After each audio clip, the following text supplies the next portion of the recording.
Coming to a cinema near you. Godzilla versus Thomas the Tank Trackmaster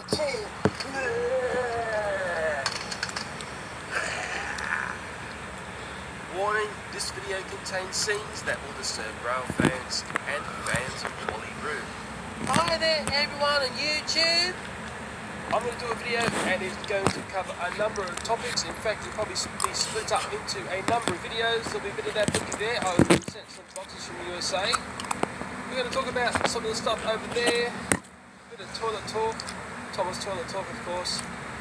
Mr. Blender is going to help us to spice these videos up. You don't know when Mr. Blender is going to appear and you have no idea what's going to be blended yet.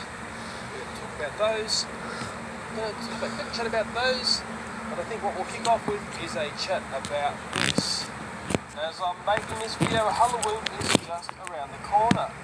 Last year I made a Halloween video that was very successful and I used the Midnight Express Trackmaster set. And as we all know, the Thomas Trackmaster, the original version, will work on the stop and go. And what's interesting about the stop and go is it's got these rollers here. When Thomas is in the stop area, these wheels keep rolling with the rollers so he doesn't get all bound up. But alas, it comes, he doesn't go. But also notice these little wheels are not on those rollers. So what's this saying to me about compatibility of Trackmaster 2 to the original Trackmaster? Let's take a look at the Morgan's Mind piece. The Morgan's Mind piece was basically a tunnel, also had a track which ran over the top, but the really nice part was the inside piece, which had a trigger point for a little lantern to turn on. If we send the original Trackmaster or Trackmaster 1 through, we will see the lantern start flashing. It's a lovely little feature, so let's try Thomas Trackmaster 2 version. As speedy as he is, he comes to the lantern and comes to a complete and utter stop. So let's take a look at what is going on here. And the little item there that triggers the light is causing the problem. Sadly, the design flaw is this section here, which interacts with the track, is set far too low on Trackmaster 2. There's not enough clearance between this and the wheels to clear the little tricks on the track. Just analysing Trackmaster 2 Thomas over that area where the lantern gets triggered, you can see how high up the wheels are being lifted up for the fact that this little button here doesn't get pressed down far enough. But we shouldn't be blaming this as being the problem because this came before this one here. The problem lies underneath these trains. So with the advent of Trackmaster 2, these really nice track adapters were made, and sure enough they will clip between both styles of track. As you know, classic Trackmaster and Thomas will scoot along there without any trouble, but when we bring Trackmaster 2 Thomas through, oops, as you can see, it gets caught up. But you know what, in a funny way, all this should be no surprise because it's sort of spelled out if you take a read of this here. And it's always funny, Godzilla fight. These two Godzilla... Well, we all love a Godzilla fight. These two Godzilla toys, you can see the prices on there. That one there was $15, that one there was $20, and they were purchased from the dark side markets. When I queried whether they were licensed or not, I was actually told that these were real Godzilla toys, but I actually don't believe that, although I'm not an expert on these toys. This one has got articulation, as you can see, and there's a bit of a sign on the bottom here, one of these feet. Let's take a look under here. Well, I hope you can read that. It looks like Toho, trademark and something Toho. I think Jakks Pacific did the most recent Godzilla toys. I'm hardly suspicious these are knockoffs, and I say that because the shop was basically packed loaded with them. Here's the other Godzilla toy here. This one's got an open mouth. Although, the funny thing is I can't actually pull bits off this. That might be a sign. There's normally a knockoff toy will just basically crumble apart in your hands. I'm going to have to rely on the audience to tell me about these Godzilla toys. Coming to a cinema near you, Godzilla versus Thomas the Tank Trackmaster 2.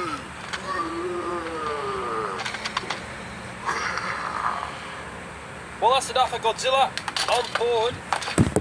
Let's give something a blend. Well, how many of you rail fans out there know about this little series of trains?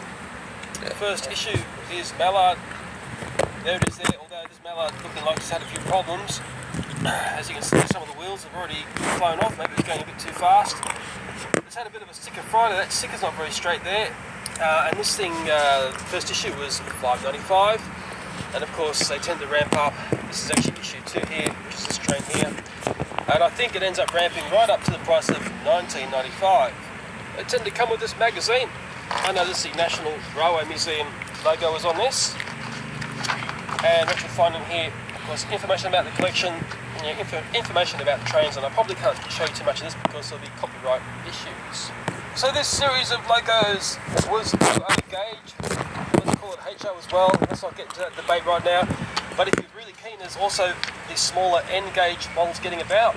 Because I'm a magician, I can actually present here one of the N gauge of the series. It's issue 29.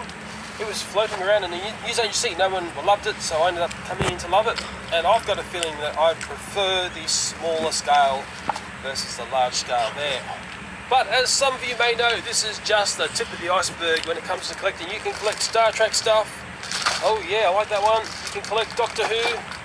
Yep, don't like that. You can even collect bits to make a human skeleton. You can collect fire trucks. Gonna like that. You can collect giant warplanes. You can also collect military watches. The amount of money which would be made by these bit collections would be absolutely staggering. Oh, and there's one I almost forgot. You can collect parts to make your own model railway village, and at $20 a pop in issue 8. That's a very expensive signal. But I'll be quite honest here.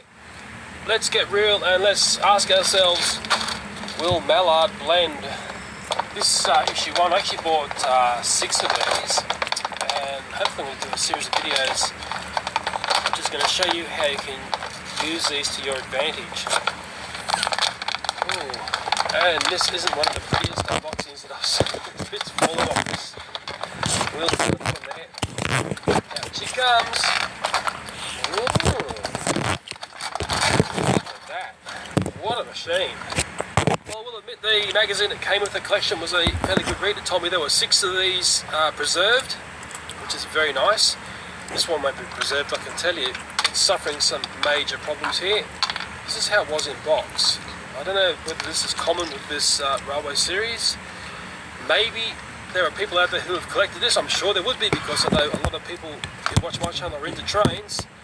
What I'll do is I'll unscrew Mallard here, and we will present Mallard to a brand new challenge in life. Oh, let's be coming and get one of these shocks, which seem to be very, very popular on my channel.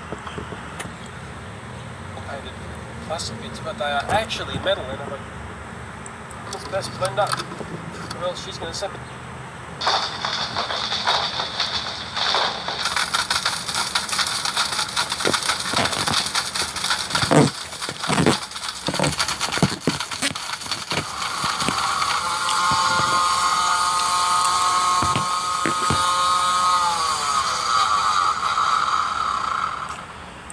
Well, the Mallard has busted this. You who don't know, has actually done quite a few toy blends on my channel. I was actually quite surprised how much punishment this machine took. It costs for me over $200. I mean, it's a quality item. Just for the fact it's broken in this video doesn't mean it's rubbish. I tell you what, this thing took a lot more punishment than the Aldi blender I bought, which only took about 2 blends. I was always curious how these jugs would fail. Also going to wonder whether Mr. Blendtech is going to be, let's say, curious to deliver to me one of his amazing blenders. I also noticed the drive gear. I've got a funny feeling that it shouldn't be there. I've got a feeling failed in the middle there. Well, what I'll do is I'll clean off the blender stuff.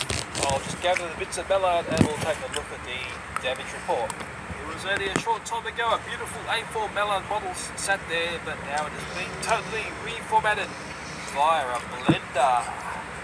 Who knows, the ghost of Sir Nigel Brinsley may have come along to make sure this Mallard destroyed the blender. I think I can account for all the wheels, but some of these wheels were found in other parts of the workshop. On a close inspection of one of the smaller wheels, you can see the punishment that has been dealt by the blender's blades. Use one of the larger wheels, since some spokes are missing. The main part of the model, some parts have survived. They're quite not a blender. Well, I've got to say, that was an awesome blend. It was spectacular, it was noisy, and it's one that we'll all remember for a long time. And people say, hey, remember the time that you blended Mallard? And I'll say, yeah, weren't they the good old days? I know people are going to ask, Leo, what are you going to do with that munched up Mallard? Well, here it is. It's inside the jar when I redo my toy table with the jars. I'll have that as part of the display. The next thing we're going to take a look at is this mystery carton from the USA. Of interest, it cost $50 to send to Australia. I guarantee to you, if I sent the same size carton and the same weight to the USA, I'd be up for $100 Australian. I'm always a bit wary opening up cartons. This box has come from a YouTuber I know called BeanMaster22. I've known Jim for quite a few years, since about early 2009. One of the first people I got to know on YouTube was actually a person, or the channel of the Church of Dave. He's actually one of the first people ever to send me a PM. And maybe one day I should talk about those early formative years when I was on YouTube, because I could tell you some stories which would hopefully relate to some people who are starting off now, because we've all been there with no subscribers and no views. I certainly remember those days. But BeanMaster22, who sent me this carton, has been a very, very rock solid friend for a long time now, and he knew me well before I was well known. Actually, I remember the first video I noticed. Well, I sort of got chatting to him on. There was one where he was giving some gifts to a McDonald's charity, one of those McDonald's houses. He was sending a dinosaur toy. I'm sure I'm right there, aren't I, Jim?